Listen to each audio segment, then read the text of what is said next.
dernier, la région de Latakia, bastion de la communauté alaouite, est la cible de raids djihadistes d'une rare sauvagerie. Des pick-up de la mort ont sillonné les quartiers, tirant à l'aveugle sur les habitants.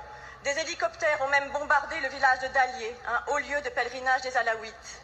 On déplore plusieurs milliers de victimes, dont des centaines de civils, et les images glacent le sang tant elles rappellent les exactions cruelles commises par le Hamas et par Daesh. Ces exactions sont les premières manifestations d'une politique d'épuration ethnique et religieuse contre les communautés alaouites et chrétiennes.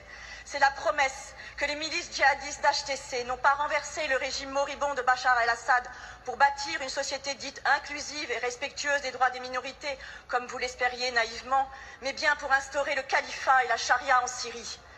Malheureusement, cette tragédie ne surprendra que ceux qui ne voulaient pas voir le véritable visage du nouveau régime syrien. Elle révèle aussi l'irresponsabilité de vos déclarations, Monsieur le Ministre, lorsque le 9 décembre dernier, écartant toute précaution diplomatique, vous vous réjouissiez de la prise de pouvoir d'Ahmed al-Shara, le fondateur de la branche syrienne d'Al-Qaïda. Je vous cite, c'est un moment historique, c'est un pays qui retrouve enfin le parfum de la liberté. C'est le parfum du sang et de la mort qu'hument les alaouites et les chrétiens aujourd'hui, et ils savent désormais qu'ils ne pourront jamais compter sur la nouvelle armée syrienne pour protéger leurs enfants. Monsieur le ministre, allez-vous demander à la Commission européenne d'annuler l'invitation du nouveau ministre syrien des Affaires étrangères prévue le 17 mars prochain?